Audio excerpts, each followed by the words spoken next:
The night air stung my cheeks as I hurried down the wet sidewalk, my worn sneakers splashing through puddles that reflected the neon lights of downtown Chicago. My thin jacket did little against the October chill, but I couldn't afford better, not since Dad's medical bills had consumed our savings, and the eviction notice appeared on our apartment door 3 weeks ago. Just one more block, I whispered to myself, my breath forming small clouds that disappeared into the darkness. Angelini's stood at the corner, its elegant facade a stark contrast to the gritty neighborhood surrounding it. Warm golden light spilled from its windows, and even from outside I could smell the rich aroma of garlic, basil, and something else. Something expensive. The kind of place I could never afford to eat at, but hopefully, the kind of place where tips would be generous enough to cover our rent. I paused before the heavy wooden door, checking my reflection in the window. My dark hair was pulled back into a neat ponytail, my face scrubbed clean of makeup except for a touch of mascara. The required uniform, black pants and white button-up, hung a bit loose on my frame. I'd lost weight worrying about Dad, about money, about everything. "You can do this, Ellie," I murmured, straightening my shoulders before pulling open the door. The warmth enveloped me immediately, along with the soft strains of classical music and the gentle clink of silverware against fine china. The hostess, a polished woman with perfect hair, gave me a thin smile when I explained I was there for my first shift. "Mr. Caruso mentioned you'd be starting tonight," she said, looking me over with barely concealed judgment. "Follow me." She led me through the dining room, past tables covered with crisp white linens and adorned with fresh flowers and flickering candles. The patrons were well-dressed, laughing softly over wine glasses that probably cost more than my entire wardrobe. I felt the familiar knot of inadequacy tighten in my stomach. The kitchen was a different world. Bright, loud, chaotic. Men in white coats barked orders in Italian and English. Steam rose from enormous pots, and the smell of fresh bread made my empty stomach ache. "Maria will train you," the hostess said, nodding toward a petite woman arranging appetizers on a tray. "Don't disappoint Mr. Caruso. He rarely gives second chances." I swallowed hard. I won't. The night passed in a blur of memorized specials, careful balancing of trays, and trying desperately not to spill anything on the immaculate tablecloths. Maria was patient but firm, correcting my pronunciation of the Italian dishes and showing me exactly how Mr. Caruso liked things done. "The wineglasses must be arranged just so," she demonstrated, her fingers moving with practiced precision. "Mr. Caruso notices everything." "What's he like?" I asked, trying to sound casual. I'd never met the owner who had miraculously hired me on the spot after a 5-minute interview, where he'd asked few questions, but watched me with unnerving intensity. Maria's expression shifted subtly. "Professional," she said carefully. "Very particular." Before I could press further, the kitchen fell suddenly, dramatically silent. The change was so abrupt it was as if someone had muted the room. I turned to see what had caused the shift. He stood in the doorway between the dining room and kitchen, and even if Maria hadn't whispered, "Mr. Caruso," I would have known who he was. Authority radiated from him like heat from a flame. He couldn't have been more than 35, his dark hair perfectly cut, his posture impeccable in a suit that I instinctively knew cost more than 6 months of my rent. But it was his eyes that held me frozen, dark as espresso, taking in everything with calculated precision. Behind him loomed 2 men, their bulky frames unsuited for the elegant restaurant. One scanned the kitchen continuously, his hand never far from the inside of his jacket. The other remained by the door, speaking quietly into what appeared to be an earpiece. Mr. Caruso moved through the kitchen like a shark through still waters, unhurried but unmistakably dangerous. Every chef, every server, every dishwasher straightened as he passed. He inspected a sauce with a slight nod, examined the plating of a dish with narrowed eyes, all without speaking a single word. When his gaze landed on me, my heart stuttered. For a moment that stretched like taffy, he studied me, his expression unreadable. Then his lips curved in what might have been a smile, though it didn't reach his eyes. "Eleanor," he said, my name somehow sounding different in his mouth. Not the casual Ellie I'd grown accustomed to, but all 3 syllables, pronounced with deliberate care. "Mr. Caruso," I managed, my voice embarrassingly small. "Your first night." It wasn't a question. "How are you finding it?" "Everyone has been very helpful," I said, acutely aware of Maria tensing beside me and the kitchen staff watching with barely concealed interest. He nodded once, then turned his attention to the head chef, leaving me to exhale a breath I hadn't realized I was holding. "He remembered your name," Maria whispered when he was out of earshot, her eyes wide. "Is that unusual?" Her laugh was humorless. "He has 3 restaurants and over 100 employees. He remembers the names of people who matter to him." She gave me a strange look. "Be careful, Eleanor." The warning lingered as I finished my shift, collecting tips that exceeded my expectations. As I counted the cash in the break room, I calculated how much would go to Dad's medications, how much to our overdue rent, how little would remain for food. "Eleanor," I startled, nearly dropping the bills. Mr. Caruso stood in the doorway, alone now without his shadows. "You did well tonight," he said, entering the small room with measured steps. The space seemed to shrink around his presence. "Any issues?" "No, sir," I said, quickly gathering my things. "Thank you again for the opportunity." "You live in Bridgeport." Again, not a question. He knew where I lived. The realization sent an odd shiver down my spine. "Yes." "It's late. My driver will take you home." "That's not necessary." "I insist." His tone made it clear this wasn't a suggestion. Chicago isn't safe at this hour, especially for a young woman alone. Before I could protest further, he gestured toward the back exit where a sleek black car idled, its windows tinted to opacity. The same man who'd been scanning the kitchen stood beside it, opening the rear door as we approached. "Marco will see you safely home," Mr. Caruso said, his hand coming to rest lightly on the small of my back as he guided me toward the car.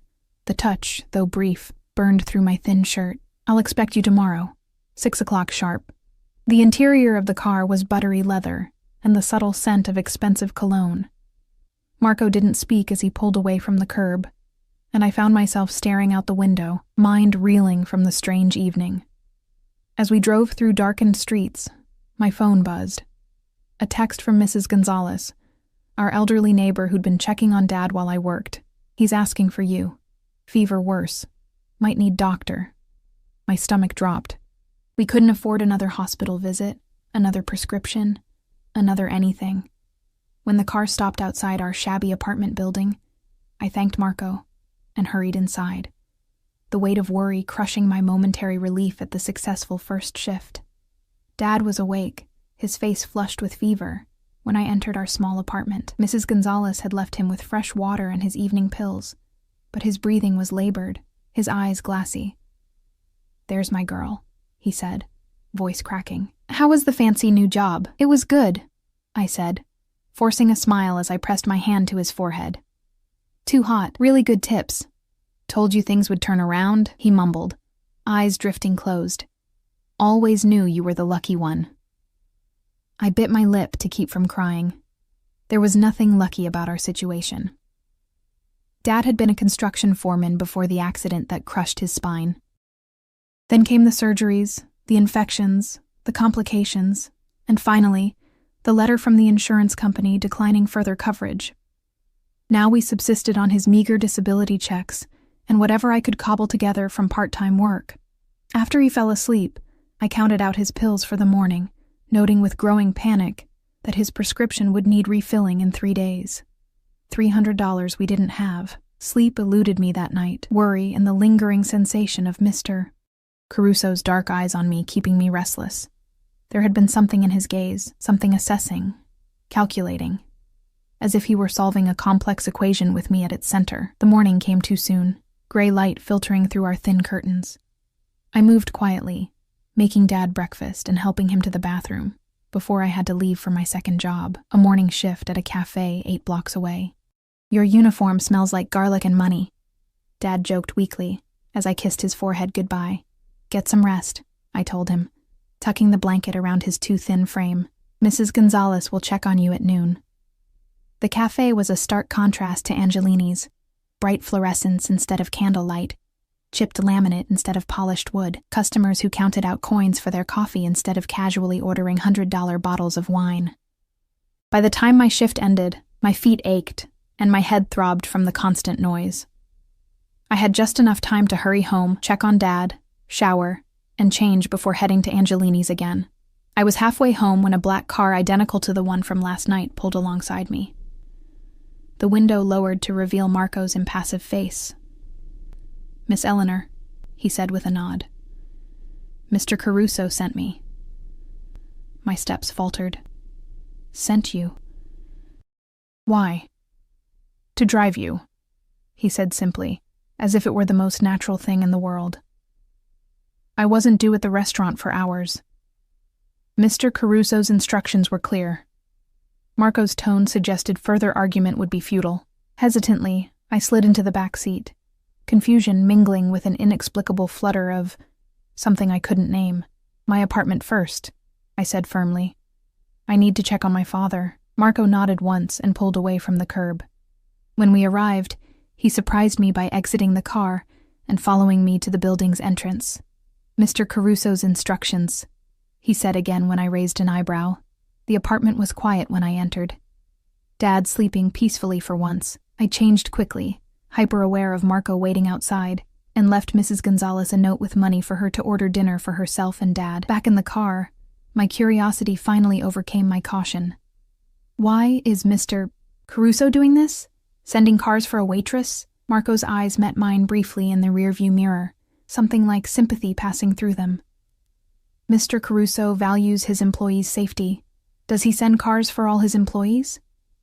The question hung unanswered as we pulled up to the restaurant's rear entrance, where Mr. Caruso himself stood waiting, a cigarette between his fingers sending tendrils of smoke into the evening air.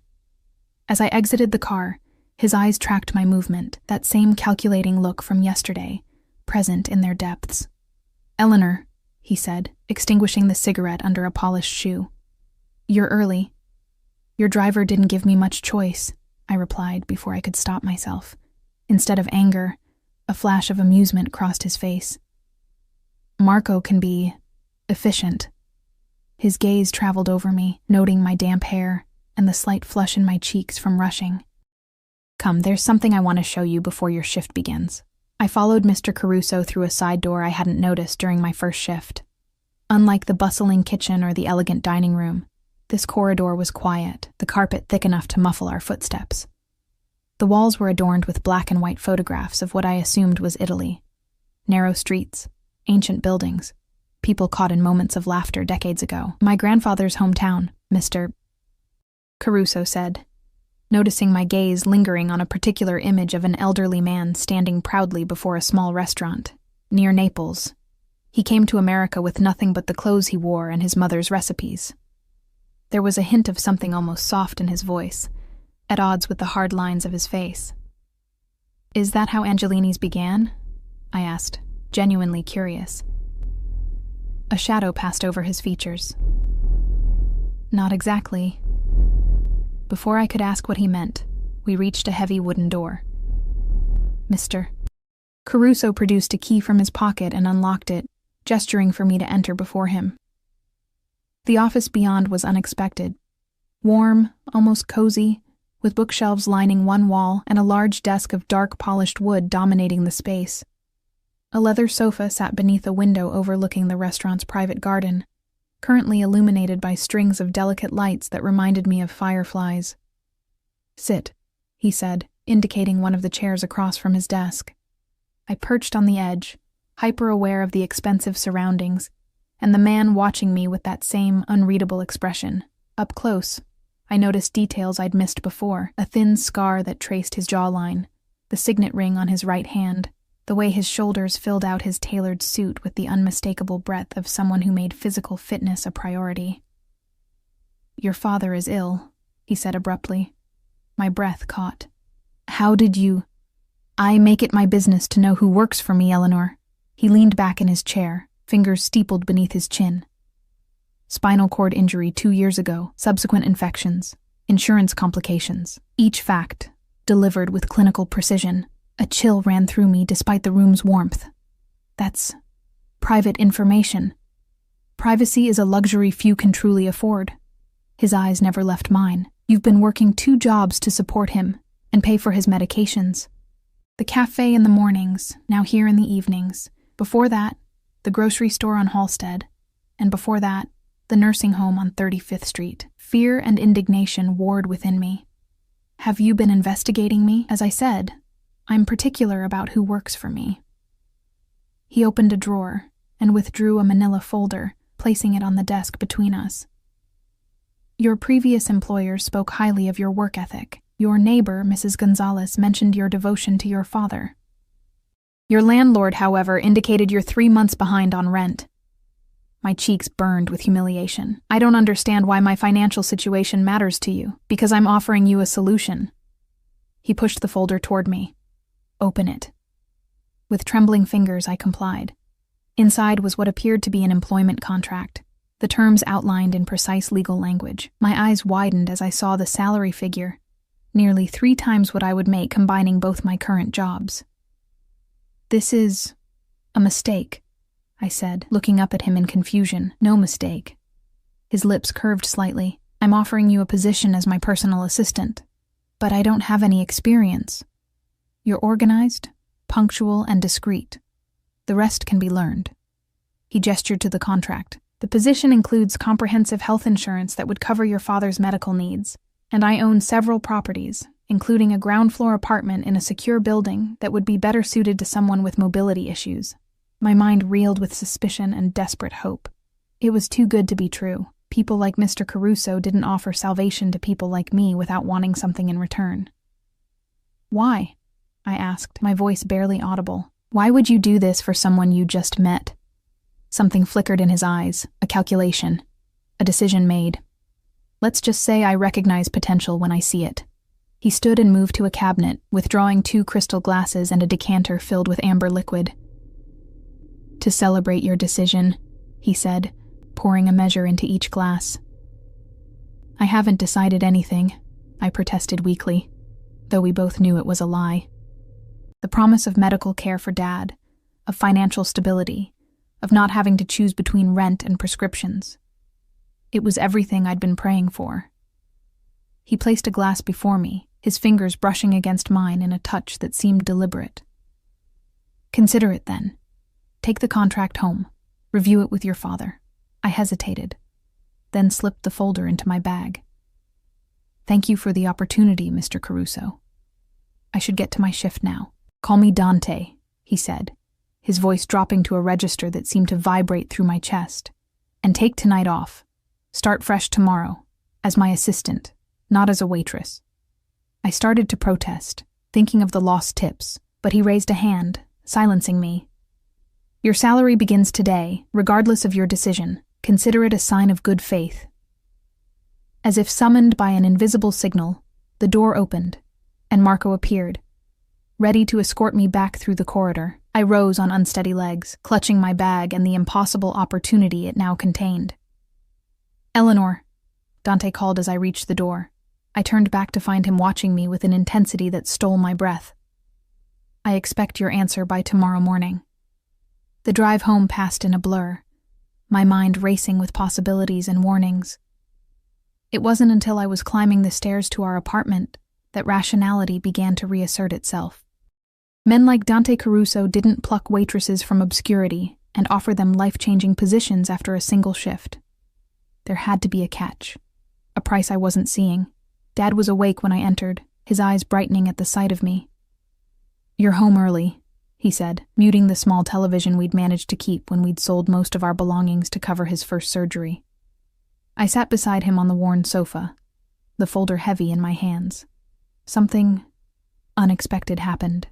His brow furrowed as I explained the bizarre turn of events, his expression shifting from confusion to suspicion to cautious hope as I showed him the contract. This man, he said slowly, the restaurant owner. What exactly does he want from you, Ellie? The question hung between us, loaded with implication.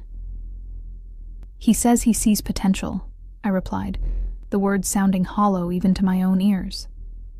Dad's hand covered mine, his palm rough from years of physical labor. Men like that, Rich men. They don't just hand out opportunities without expecting something in return. I know, I whispered. But Dad, look at these medical benefits, and there's an apartment. Ground level, no stairs for you to navigate. We wouldn't have to worry about eviction anymore. His eyes, so like my own, searched my face. At what cost, though? Your happiness? Your safety? I had no answer for him.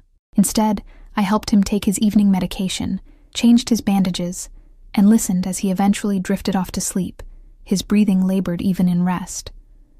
After he was settled, I sat at our small kitchen table, reading through the contract line by line. The terms were generous, almost suspiciously so, but I could find no hidden clauses, no sinister fine print that might explain Dante's motivations. Near midnight, my phone chimed with a text from an unknown number. Have you made your decision? D. My fingers hovered over the screen. How had he gotten my number? Another reminder of how much he already knew about me, how little I knew about him.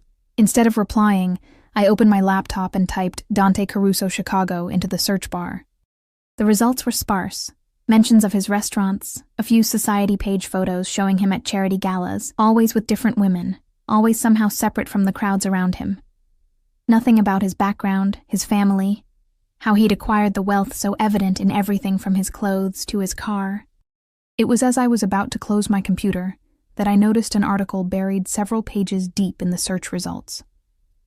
Local business owner questioned in disappearance of former associate. The piece, dated 3 years ago, mentioned Dante briefly, noting that he had been cleared of any involvement. But something about it left an uneasy feeling in the pit of my stomach. My phone chimed again. I don't appreciate being ignored, Eleanor. The message sent a chill down my spine. I quickly typed back, still considering. We'll have an answer tomorrow as promised. His reply came instantly. See that you do. Sleep eluded me that night, my mind cycling through scenarios and possibilities. By dawn, exhaustion had made the decision for me. We needed the money. Dad needed the medical care, and I would deal with whatever complications came with accepting Dante's offer. I texted my acceptance at 6 a.m., not expecting an immediate response. But my phone rang seconds later. Good choice. Dante's voice was smooth, satisfied. Marco will collect you at 8. Pack what you need for the day. We'll arrange the move to the new apartment by the end of the week. My father will be well cared for during the transition. I've arranged for a home health aide to assist him today while you're working. Before I could respond, he had hung up, leaving me staring at my phone in disbelief. True to his word, Marco arrived precisely at 8, helping me into the now familiar black car. Instead of heading to Angelini's, however, we drove deeper into downtown, eventually pulling up before a gleaming high-rise that seemed to touch the clouds. Mr. Caruso's primary office, Marco explained, opening my door. 18th floor. The lobby was all marble and glass, security guards stationed discreetly but obviously at various points. A woman with a severe bun and sharper eyes met me at the elevator. Eleanor Bennett, she said, her tone making it clear this wasn't a question.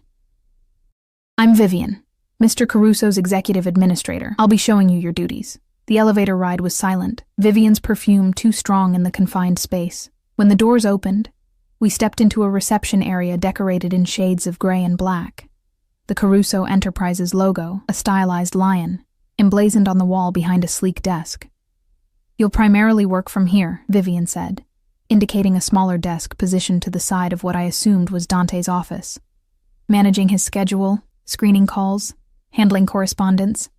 The technical aspects I can teach you, but the most important part of this job is discretion. Her eyes narrowed slightly. Mr. Caruso values his privacy above all else. Of course, I murmured, trying to look as though I belonged in this world of floor-to-ceiling windows and furniture that probably cost more than a year's rent. Vivian handed me a tablet, his schedule for today. Memorize it. You'll accompany him to all meetings, take notes, and anticipate his needs before he has to ask. I glanced down at the screen, my eyes widening at the list of names. Several I recognized as prominent business figures in Chicago, others complete mysteries to me. Don't be intimidated, came Dante's voice from behind us. Most of them are far less intelligent than they'd like the world to believe. He stood in the doorway to his office. Different somehow in this setting. Harder. Colder. The brief glimpse of warmth I'd seen when he spoke of his grandfather nowhere to be found. His suit was charcoal today, his tie the deep red of old blood. His expression unreadable as he assessed me. "The blue looks good on you," he said, nodding toward the dress I'd chosen, one of the few professional outfits I owned, purchased for job interviews and hopelessly out of date. Vivian's eyebrows rose fractionally at the comment. "Thank you," I said, unsure how else to respond. "We'll need to update your wardrobe," he continued, gesturing dismissively at my scuffed shoes. "Vivian, arrange an appointment with Madeline for tomorrow. The full package." "Yes, Mr. Caruso," Vivian replied, making a note on her own tablet. "Now," he said, turning back to me, "shall we begin?" The day passed in a whirlwind of meetings, phone calls, and trying desperately to keep up with Dante's rapid-fire instructions. He moved through the business world like a shark through water, predatory, precise, seemingly omniscient about his competitors' weaknesses and his own advantages. I observed how others reacted to him, with fear thinly disguised as respect, with obsequious smiles that never reached their eyes, with the careful deference shown to someone both wealthy and dangerous. By late afternoon, my head was spinning with new information, my hand cramped from taking notes, my stomach empty since I'd been too nervous to eat the lunch Dante had ordered for us. "You're a quick study," he said, as we rode the elevator down to the parking garage, now alone for the first time since morning. "Vivian rarely approves of anyone so quickly." I doubted that was true, given Vivian's pinched expression every time I asked a question, but I nodded anyway. "It's a lot to take in. You'll adapt." It wasn't encouragement, but a statement of fact, as though my success was already determined in his mind. The black car waited for us in the garage, Marco standing at attention beside the open door. As we approached, I noticed another vehicle parked nearby, an SUV with tinted windows and two men inside, their postures alert despite their casual clothing. "Security," Dante said, following my gaze. A necessary precaution in my position. The statement raised more questions than it answered, but I held my tongue as we slid into the back seat. Instead of driving toward my apartment, we headed in the opposite direction. "Where are we going?" I asked, watching the familiar streets give way to the wealthier neighborhoods north of the river. "To see your new home," Dante replied, his attention on his phone. I had the property prepared today. My chest tightened with a mixture of anxiety and something like excitement. That was fast. I thought we had until the end of the week. He looked up, that calculating gaze fixed on me once more.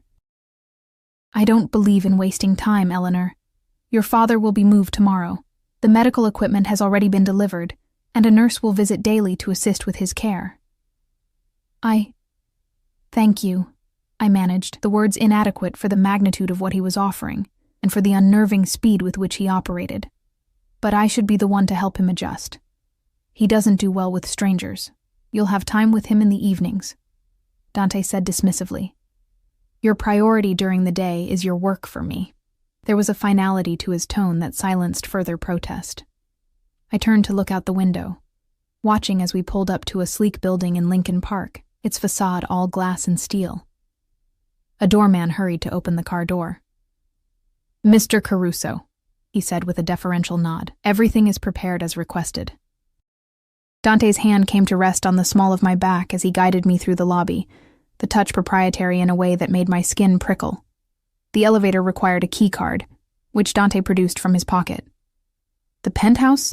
I asked, noticing he pressed the button for the top floor. A slight smile curved his lips. "No, that's my residence when I stay in the city. You'll be on the 4th floor." The revelation that I would be living in the same building as my employer sent a jolt of unease through me. The lines between professional and personal seemed to blur further with each passing hour. The apartment was nothing like I had imagined. Spacious and filled with light, it featured an open floor plan with gleaming hardwood floors and floor-to-ceiling windows overlooking a small park. The furniture was elegant yet comfortable, nothing like the sterile corporate style of his office. "The master bedroom has been modified for your father," Dante explained, leading me down a hallway. "Accessible bathroom, hospital-grade bed, everything the doctors recommended." I stepped into the room, momentarily speechless, It was perfect. Spacious enough for the medical equipment, but designed to look like a normal bedroom, not a hospital room. Someone had even placed framed photos on the nightstand, pictures of Dad and me that must have come from our apartment. "How did you get these?" I asked, picking up a photo of us at my high school graduation. "I had your belongings packed and brought over this afternoon." My head snapped up. "You went into our apartment? Without asking?" Something dangerous flickered in Dante's eyes. "I'm providing you with an opportunity most would be grateful for, Eleanor. Don't test my patience with petty concerns about privacy." The warning was clear in his voice. I swallowed my protest, reminding myself of what was at stake. Dad's health, our financial security, a future beyond living paycheck to paycheck. "I am grateful," I said carefully. "It's just overwhelming." His expression softened marginally. "Understandable, but you'll adapt quickly." He checked his watch. "I have a dinner meeting. Make yourself comfortable. Your keycard is on the counter, along with a new phone. Use it for all communications moving forward." "A new phone?" I frowned. "What's wrong with mine?" "Security," he said simply. "Everything connected to me must be protected." Before I could question him further, he was moving toward the door. "I'll send Marco for you at 7 tomorrow morning. Rest well, Eleanor." After he left, I explored the apartment in a daze. The kitchen was fully stocked, the closet in my bedroom filled with new clothes in exactly my size. The bathroom supplied with expensive toiletries I'd only seen in magazines. It was as if Dante had anticipated my every need before I'd even agreed to work for him. The new phone sat on the counter, sleek and clearly high-end. When I turned it on, I found it already programmed with contacts. Dante's number, Marco's, Vivian's, and several others labeled only with initials. I called Dad from my old phone, explaining the sudden change in circumstances as best I could. He sounded worried, asking questions I had no answers for about Dante's motives and the strings attached to his generosity. "Just be careful, Ellie," he said, his voice weary. "Men with that kind of money and power, they operate by different rules." After we hung up, I stood at the window, watching darkness fall over the city. In the span of 48 hours, my life had been completely upended. I had gone from struggling waitress to personal assistant, from a cramped apartment on the verge of eviction to a luxury condo, and all because Dante Caruso had decided, for reasons I still didn't understand, that I was worth investing in. Sleep came fitfully that night, my dreams filled with Dante's watchful eyes and the sensation of being caught in a web I couldn't see. Morning arrived with a text message on the new phone. "Car waiting. Bring the blue file from the desk in the study." D. I found the file where he said it would be, though I hadn't noticed the study the night before. A small room off the living area, with a desk that held a laptop and several neatly arranged folders. The blue one was unmarked, and I resisted the urge to peek inside. Marco was waiting as promised, his expression as impassive as ever as he held the car door for me. "Good morning, Miss Eleanor. Just Eleanor is fine," I said, sliding into the back seat. His eyes met mine briefly in the rearview mirror. "Mr. Caruso prefers formality." The statement felt like another piece of a puzzle I was struggling to assemble. Who was Dante Caruso, really? A successful businessman with an unusual interest in helping a struggling waitress? Or something else entirely? We drove not to the office building from yesterday, but to Angelini's, which stood quiet and empty in the early morning light. Marco escorted me through a side entrance I hadn't used before, leading to a private dining room in the back of the restaurant. Dante sat alone at a table set for two, reading something on his tablet. He looked up as I entered, his gaze sliding over me in a way that made me acutely aware of the simple dress I'd chosen from the new wardrobe. "The file?" he asked by way of greeting. I handed it to him, watching as he flipped it open and scanned its contents with practiced efficiency. Whatever he saw seemed to satisfy him as he closed it and set it aside. "Sit," he said, gesturing to the chair across from him. "Have you eaten?" I shook my head, suddenly aware of how hungry I was after barely touching food the day before. He made a small gesture, and instantly a server appeared with plates of fresh fruit, pastries, and a steaming pot of coffee. "Eat," Dante said. "We have a busy day ahead." As I sipped the rich coffee, far better than anything I'd been able to afford before, He studied me with that same calculating expression. "Your father will be moved to the new apartment today," he said abruptly. "The medical transport has been arranged for noon. I've given you the afternoon off to help him settle in." Relief flooded through me. "Thank you. I appreciate that." "I take care of what's mine, Eleanor." The statement hung between us, loaded with implication. I wasn't just his employee. In some way I didn't fully understand yet. He considered me his. The thought should have terrified me. Instead, it sent a complicated thrill through my veins, a mixture of fear and something dangerously close to anticipation. "The restaurant," I said, desperate to change the subject. "Do you come here every morning?" "When I'm in Chicago," he replied, cutting a piece of fruit with precise movements. "I own the building above it as well. My private residence is on the top floor." I recalled what Maria had said about Dante having 3 restaurants. "And the others? Do you visit them as often?" Something like amusement flickered in his eyes. "Curious about me, Eleanor?" I felt heat rise to my cheeks. "I just want to understand who I'm working for." A reasonable desire. He set down his fork, giving me his full attention. "I own businesses throughout the city, restaurants, nightclubs, import companies, real estate. Some more visible than others. And before that?" I pressed, emboldened by his apparent openness. "You mentioned your grandfather came from Italy, but not how Angelini's began." The amusement vanished, replaced by a coolness that made me regret my question. "My family history is complex and not relevant to your position." "I'm sorry, I didn't mean to pry." "Yes, you did," he said. But there was no anger in his voice, only a sort of detached interest. "You're trying to solve the puzzle of why I've taken an interest in you. It's natural, but ultimately unnecessary. All you need to know is that I saw something in you worth cultivating, and I reward loyalty generously." Before I could respond, his phone buzzed. He glanced at it, his expression hardening. "Change of plans. We need to handle something at the docks." "The docks?" I echoed, confused. "One of my import businesses," he said, rising from the table. "Bring your tablet. You'll need to take notes." The ride to the harbor was tense, Dante making several phone calls in rapid Italian, his tone growing increasingly cold with each conversation.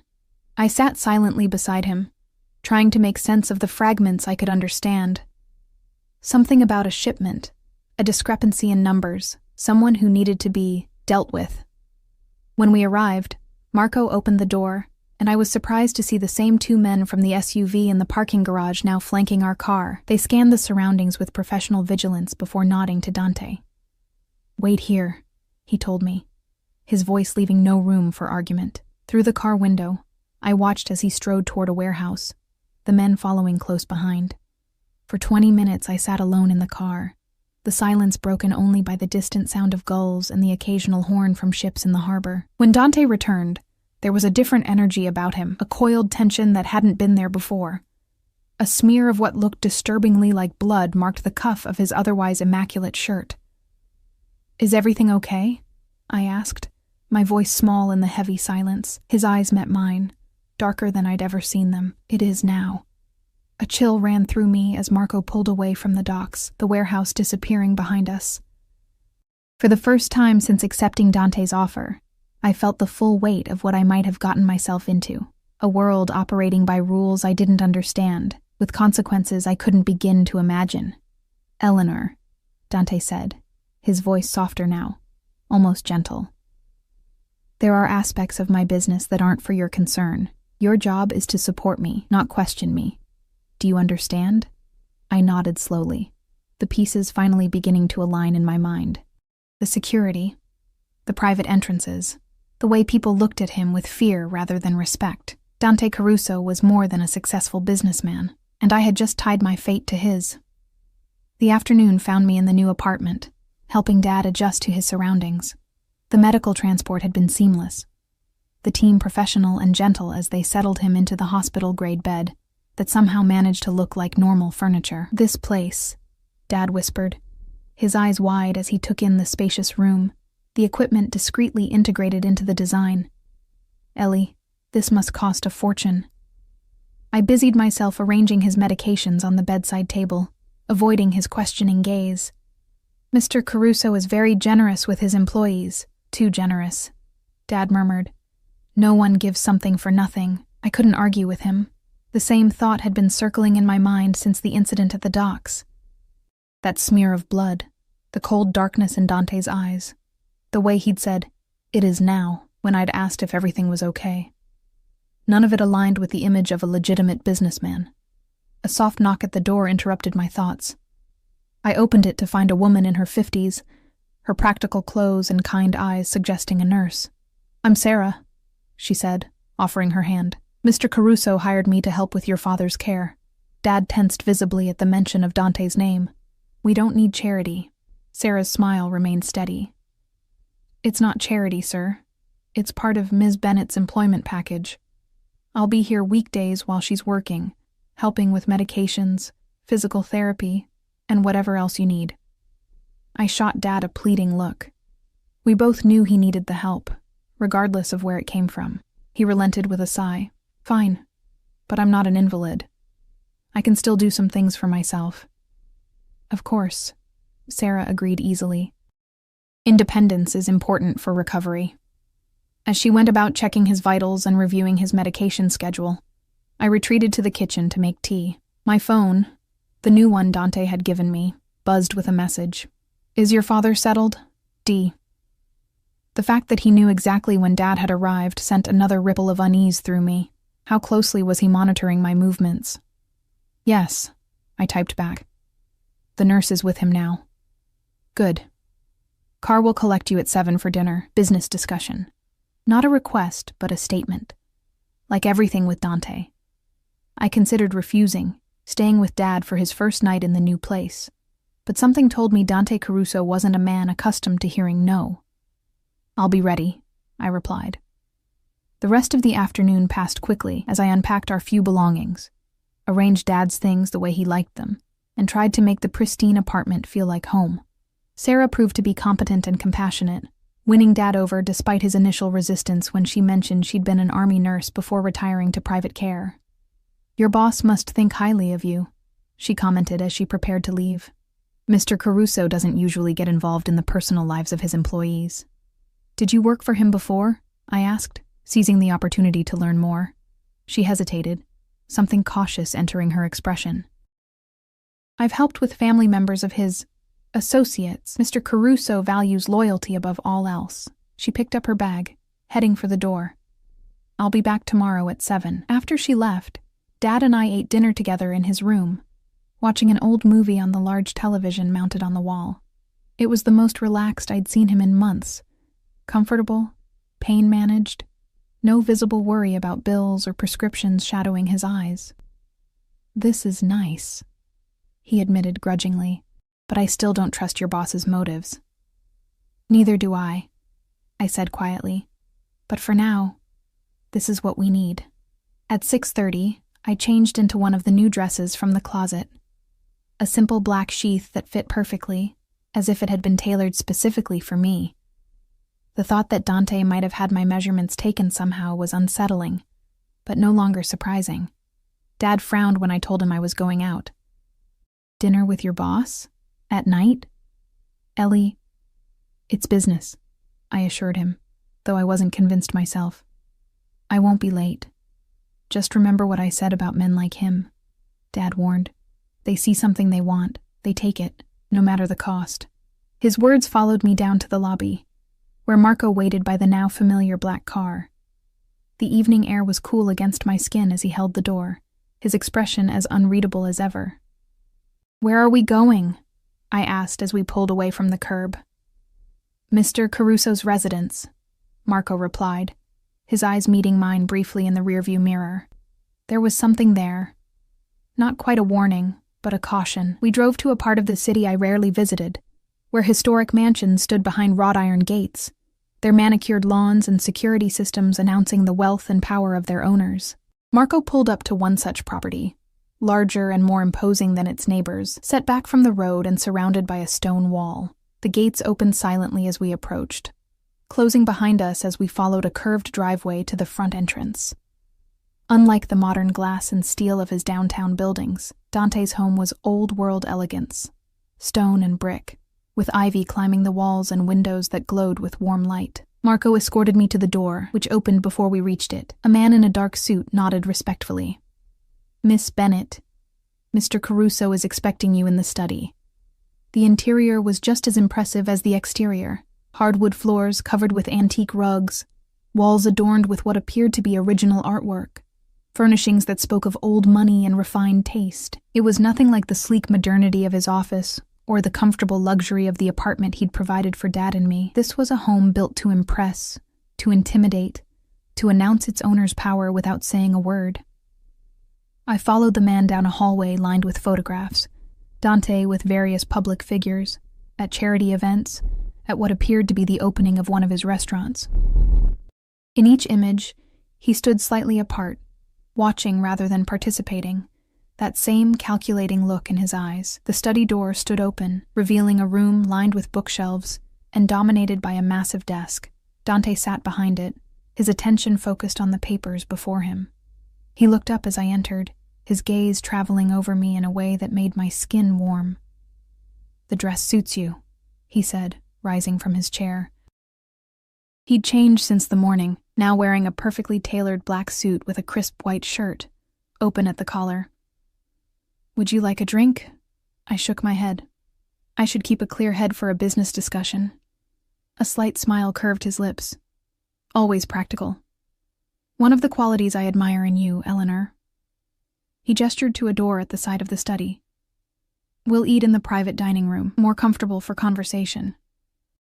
The room beyond was intimate, a round table set for two, candles providing most of the light, a view of the garden visible through French doors that stood open to the mild evening air. It felt distinctly unbusinesslike. "This seems personal," I said carefully as he pulled out my chair. Dante took his seat across from me, his dark eyes reflecting the candlelight. "Business and personal often intersect in my world.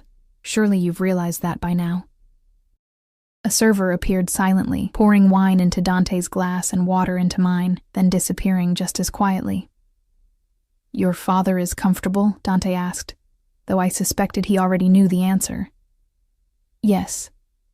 The apartment, the nurse, it's all more than generous, as I said. I take care of what's mine." He lifted his glass, studying the deep red liquid. "And you are mine now, Eleanor, my employee, under my protection." The possessiveness in his tone sent a shiver through me, fear and something else, something I was reluctant to examine too closely. Is that what this dinner is about? Reminding me of my place? His laugh was low, unexpected. "Your directness is refreshing. Most people in my orbit learn to speak in careful circles, never asking the real questions. I'm not most people." "No," he agreed, his eyes never leaving mine. "You're not.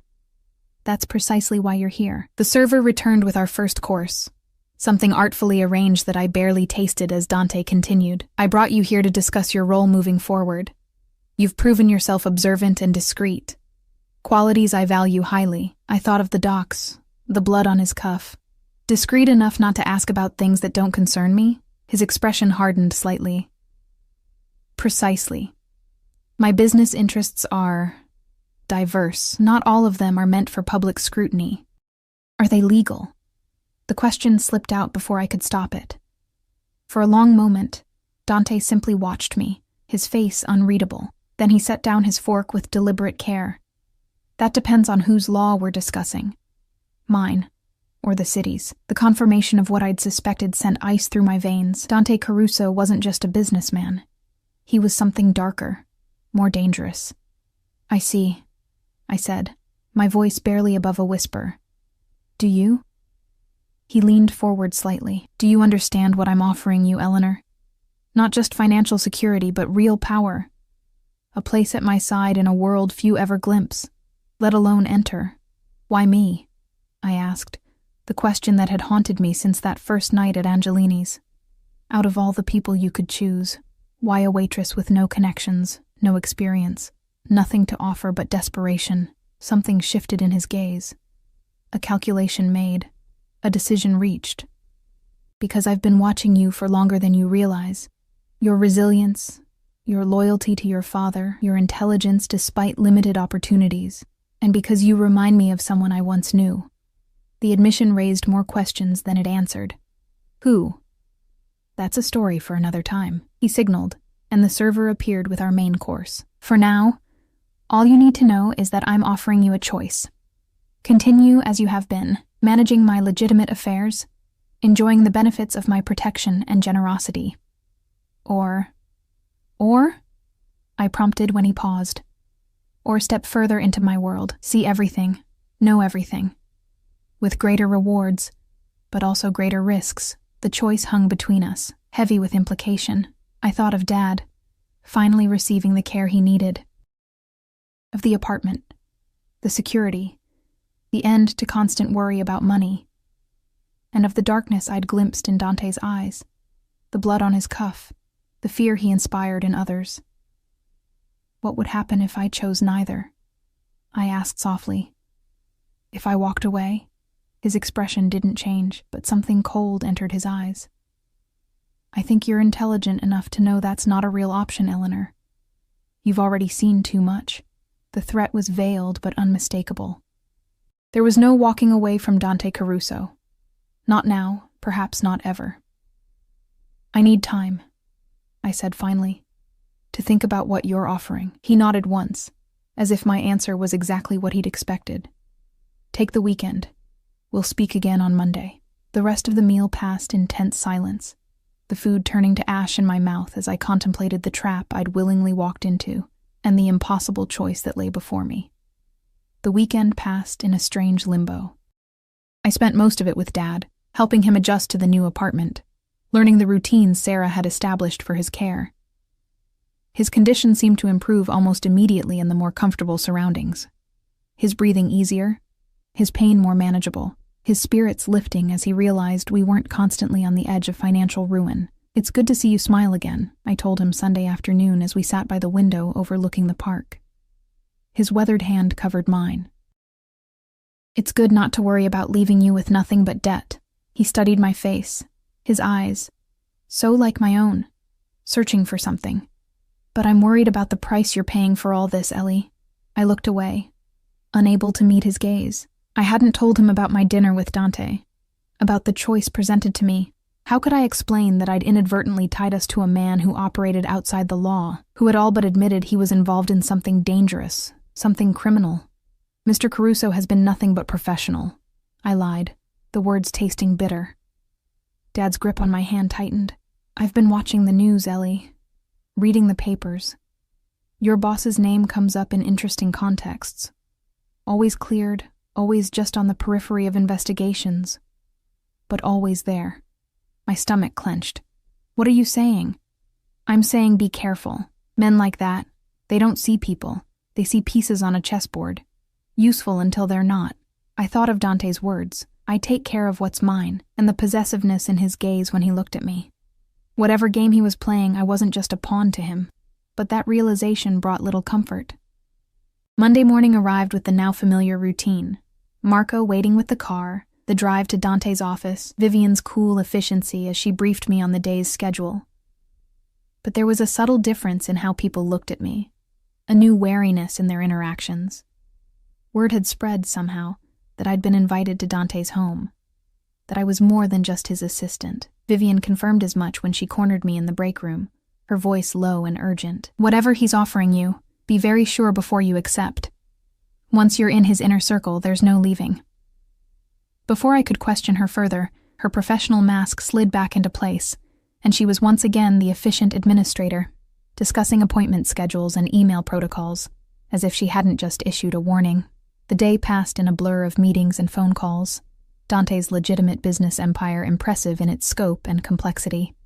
He moved through it all with practiced ease, always watching me from the corner of his eye, gauging my reactions, my competence, my loyalty. It wasn't until late afternoon that we were alone, the office emptying as employees headed home. Dante beckoned me into his private office, closing the door behind us. "Have you made your decision?" he asked without preamble, leaning against his desk with casual grace that didn't quite mask the tension in his shoulders. I took a deep breath, steadying myself. "Before I answer, I need to know something. Who am I to you? Really? Why this interest in my life, my father's care, my future? For a long moment, he simply studied me, something calculating and yet almost vulnerable in his gaze. Then he moved to the window, looking out over the city he seemed to control. Your mother's name was Catherine, he said quietly. She worked as a bartender at one of my clubs, 25 years ago. The unexpected direction caught me off guard. You knew my mother? He turned back to face me, his expression unreadable. She was beautiful, intelligent, determined to create a better life for herself. Much like you. A cold feeling spread through my chest. She died when I was 3. I barely remember her. Car accident. Dante nodded. Or so the official report stated. What do you mean? My voice had risen, shock making it difficult to maintain my composure. What are you saying?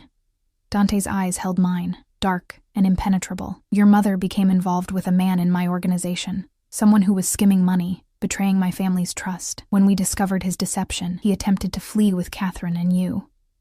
The room seemed to tilt around me. My father is not your biological father, Dante said bluntly. Thomas Bennett adopted you after your mother's death, gave you his name, raised you as his own. A good man by all accounts, but not your blood. My legs threatened to give out. I sank into the nearest chair, mind reeling. You're lying. I have no reason to lie, Eleanor. His voice had softened, almost gentle now. Your biological father was killed in the aftermath of his betrayal. Your mother's death was collateral damage, a tragedy that should have been avoided. Tears burned behind my eyes. And me? Why didn't I die too? Something flashed across Dante's face. Regret, you were found in the back seat of the car, unharmed. My father made the decision to spare you, to allow Bennett to adopt you when he came forward, to give you a chance at a normal life. Your father, I repeated numbly. So, you're telling me your family had my parents killed, orphaned me, and now, what? You feel guilty? Is that what this is? Assuaging your conscience by helping the poor little orphan girl? Anger flared in his eyes, there and gone in an instant. It's not that simple. The rules of our world are absolute. Betrayal means death. But innocence should be protected when possible. You were an innocent. And now? My voice shook with emotion. What am I now? Dante moved closer, his presence filling the space between us. Now you're a woman I've been watching for years, making sure you were safe, provided for in small ways. The scholarship that paid for your first year of college before your father's accident? The landlord who mysteriously forgave a month's rent when you were struggling? The doctor who accepted partial payment for your father's treatment? All my doing. The revelation sent shockwaves through me. My entire life had been shadowed by this man, manipulated in ways I never suspected. Why reveal yourself now? I demanded. Why this job? This apartment? All of it? Because I saw how close to the edge you were getting. How desperate. He knelt before me, his eyes level with mine, and because I've come to admire your resilience, your loyalty, your fire, qualities we share. I shook my head, trying to process the bombshell he'd dropped. So what am I to you? A charity case? A responsibility? A way to make amends for your family killing my mother? You're a loose end I've chosen to weave back into the fabric of my life, he said simply, and potentially much more, if you choose it. The implication hung between us, heavy with possibility. The choice you offered me Friday night. To stay on the periphery or step fully into your world. Yes. His hand came to rest on the arm of my chair, not quite touching me, but close enough that I could feel the heat of his skin. But now you understand the context. This isn't random chance or charity. This is reclaiming what was always meant to be part of my family's orbit. I stood abruptly, needing distance from his overwhelming presence. I need time to process this, to verify what you've told me. Of course. He rose smoothly, giving me space. Though you won't find much in official records. My family has always been careful about what truths reach paper. Your family, I echoed. What exactly does that mean? What are you, Dante? His smile was thin, almost predatory. I think you've already figured that out, Eleanor. I'm the head of one of Chicago's oldest and most powerful families. Some call it organized crime.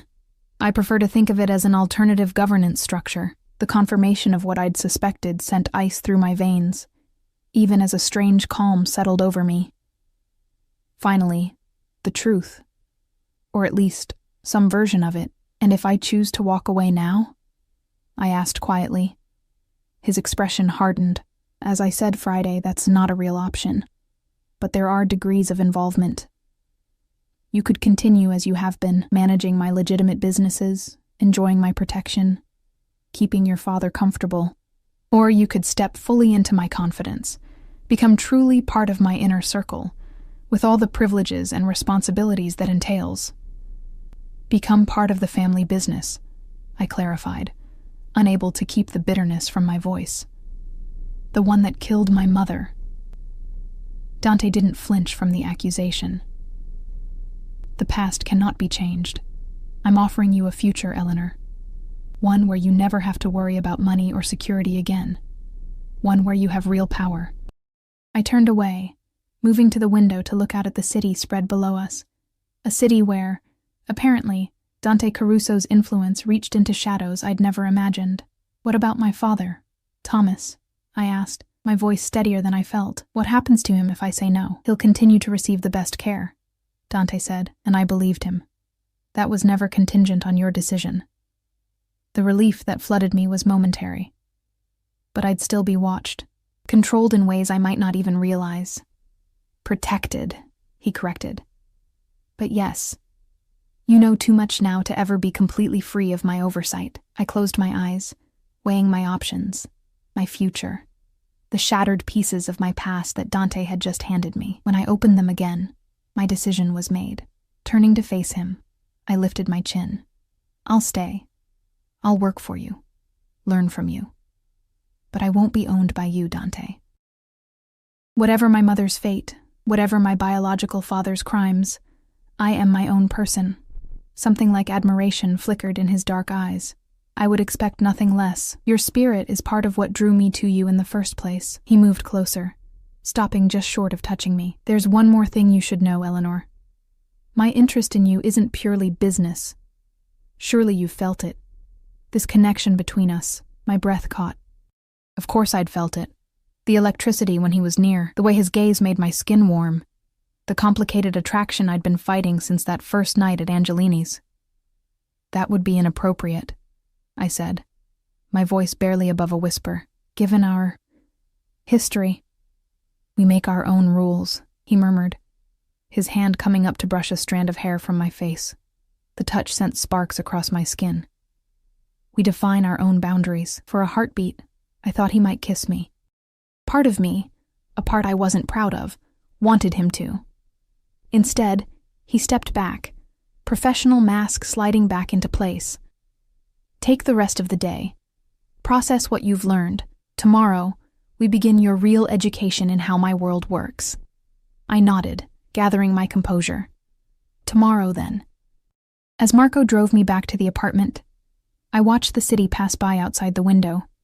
The same streets I'd known all my life, suddenly transformed by the knowledge that they belonged, in some shadowy way, to Dante Caruso, to the man who had been silently shaping my life for years, the man who might have been responsible for orphaning me, and who now offered me a place in his dangerous world, a world I had just agreed to enter, eyes wide open, choosing power and protection over the illusion of freedom. Dad, Thomas, was waiting when I arrived home, his expression lighting up at the sight of me. I felt a fresh wave of gratitude for this man who had chosen me, raised me, loved me without reservation. "Everything okay, Ellie?" he asked, seeing something in my face. I sat beside him, taking his hand in mine. "It will be," I said with newfound determination. "I'm going to make sure of it. Whatever game Dante Caruso was playing, whatever he ultimately wanted from me, I would find my own path through it. I would protect what was mine, just as fiercely as he protected what was his. And perhaps in time, I would discover the full truth about my past, about my mother, about the complex, dangerous man who had drawn me into his orbit. For now, I had made my choice. Tomorrow would be the first day of my new life, not just as Dante's assistant, but as someone beginning to step into her own power. A power I intended to wield on my own terms, regardless of what Dante had planned.